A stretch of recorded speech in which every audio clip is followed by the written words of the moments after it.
Baik, Assalamualaikum warahmatullahi wabarakatuh. Saya di sini akan menjelaskan mengenai jawaban UAS pada mata kuliah kecerdasan buatan dengan dosen pengampu Bapak Ridwan Ilyas, Eskom MT, dan saya sendiri jawab pasal Sabila Mulewati dengan NIM 341 120 1071 dari kelas C.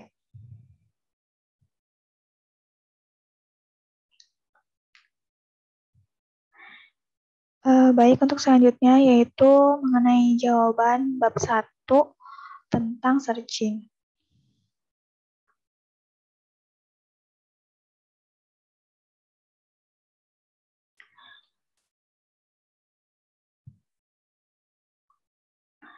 Untuk soal pertama ini yaitu menyelesaikan masalah dalam bentuk graf. Graf terdiri dari node-node yang menunjukkan keadaan, yaitu keadaan awal dan keadaan baru yang akan dicapai dengan menggunakan operator. Node-node dalam graf keadaan dihubungkan dengan menggunakan ARC atau busur yang diberi panah untuk menunjukkan arah dari suatu keadaan ke keadaan berikutnya. Untuk selanjutnya itu menyelesaikan masalah dalam bentuk tree. Struktur pohon digunakan untuk menggambarkan keadaan secara hierarkis. Node yang terletak pada level ke-0 disebut akar. Node akar menunjukkan keadaan awal dan memiliki beberapa percabangan yang terdiri atas beberapa node yang disebut anak. Node-node yang tidak memiliki anak disebut daun, yang menunjukkan akhir dari suatu pencarian. Dapat berupa tujuan yang diharapkan, atau goal, atau jalan buntu, atau dead end.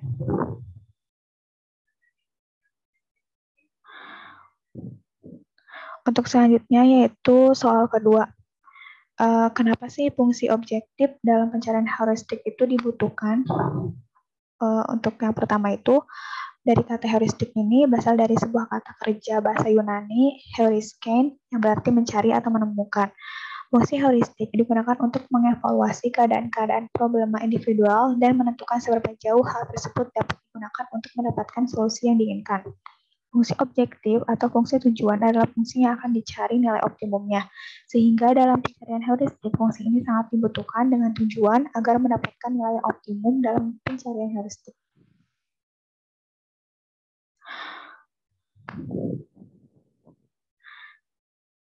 Untuk selanjutnya yaitu soal ketiga.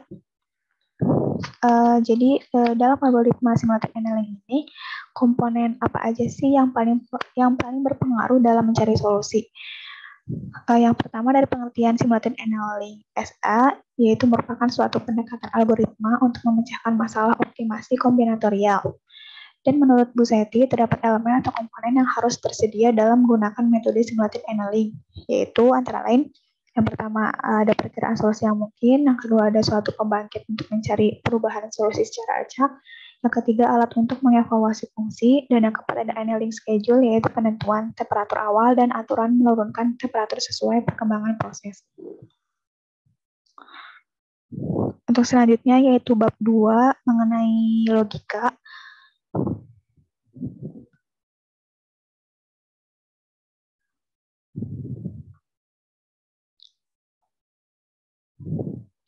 Untuk soal pertama yaitu mengenai logika Fujii. Logika Fujii adalah peningkatan dari logika Boolean yang mengenalkan konsep kebenaran sebagian, di mana logika klasik menyatakan bahwa segala hal dapat diekspresikan dalam istilah binary, yaitu 0 atau 1, hitam atau putih, ya atau tidak. Logika Fujii menggantikan kebenaran Boolean dengan tingkat kebenaran.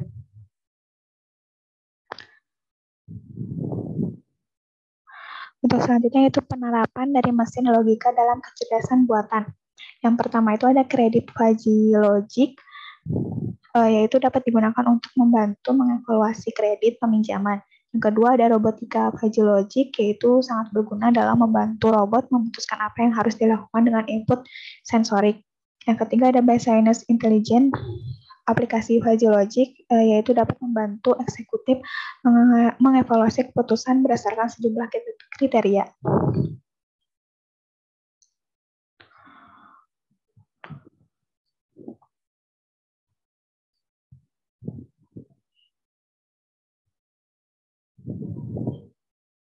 Untuk selanjutnya yaitu soal nomor 2, yaitu contoh kasus Fuzzy Logic pada alat prediksi kondisi tubuh ideal menggunakan metode Fuzzy Logic Sugeno.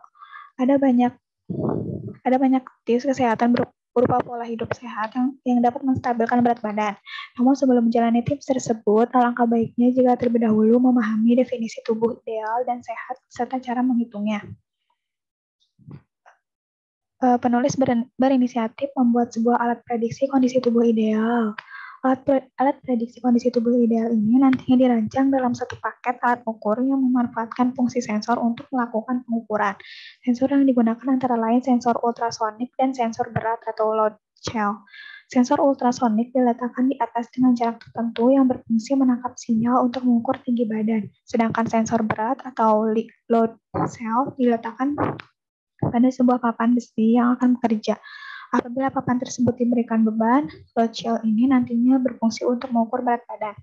Hasil pengukuran dari kedua sensor tersebut nantinya akan diproses dalam Arduino Uno dengan metode fuzzy logic Sugeno. Setelah diproses di dalam Arduino Uno, nantinya hasil pengukuran tersebut akan ditampilkan melalui LCD serta output suara yang akan menyebutkan apakah kondisi tubuh ideal atau tidak. Dengan adanya alat prediksi kondisi tubuh ideal ini diharapkan dapat mempermudah dalam menentukan indeks massa tubuh seseorang. Untuk selanjutnya yaitu bab 3 mengenai machine learning.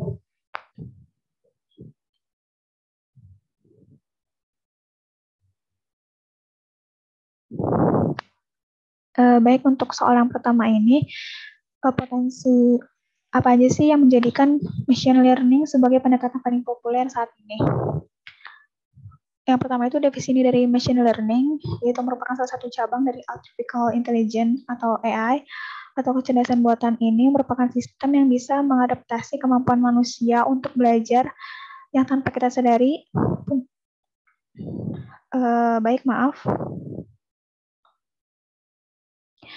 Yang belajar yang tanpa kita sadari penggunaannya sudah sering hadir di kehidupan sehari-hari.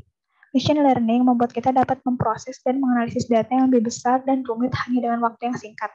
Menurut The Wall Street Journal, machine learning dan kecerdasan buatan memiliki sebuah potensi besar untuk meningkatkan perekonomian dunia di masa depan. Di balik keberadaannya, ternyata teknologi machine learning menarik perhatian kalangan data, karena keunikannya yakni mesin yang bisa belajar layaknya manusia. Ibarat manusia, jika machine learning semakin banyak mengolah data, maka output yang akan dihasilkan semakin akurat.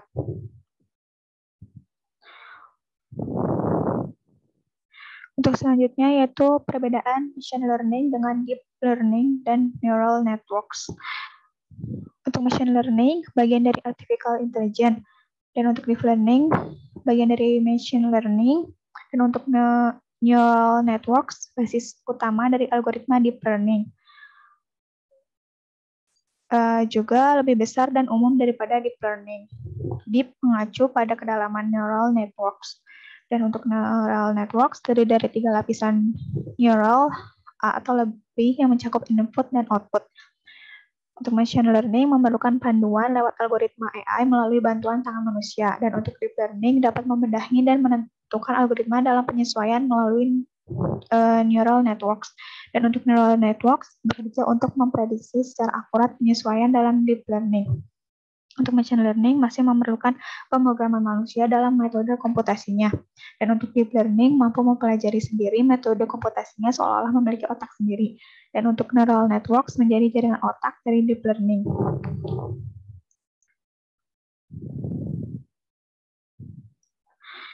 Baik, untuk selanjutnya yaitu cara kerja pada machine learning. Pada dasarnya ada 4 jenis cara kerja machine learning. Keempatnya adalah pembelajaran terarah atau supervised learning, pembelajaran tak terarah atau unsupervised learning, pembelajaran semi terarah atau semi supervised learning, dan reinforcement learning. Alur kerja machine learning meliputi pengumpulan data, eksplorasi data, pemilihan model atau regresi linear, regresi logistik, neural network, dan lain sebagainya, pemberian latihan terhadap model yang dipilih, evaluasi model, dan prediksi.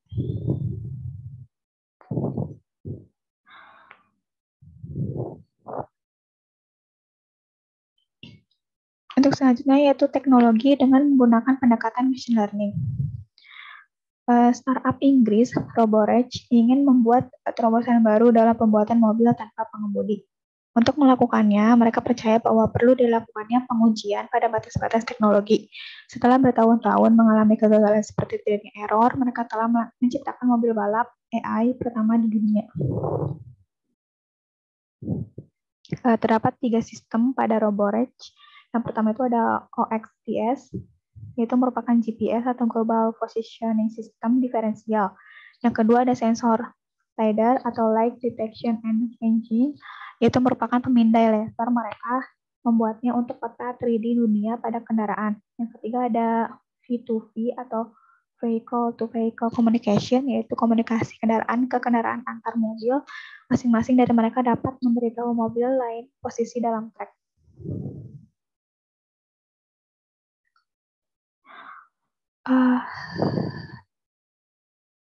Untuk syaratnya itu terdapat 2 tes yang dilakukan. Yang pertama, tes pertama yang dilakukan setiap tim adalah dengan cara menyalip agar dapat melihat apakah AI dapat melewati mobil lain dengan kecepatan tinggi. Yang kedua, atau tes kedua yaitu kecepatan agar dapat melihat apakah AI mampu mengalahkan kecepatan tercepat yang pernah dikendarai oleh manusia sekitar 200 km per jam atau 120 mil per jam.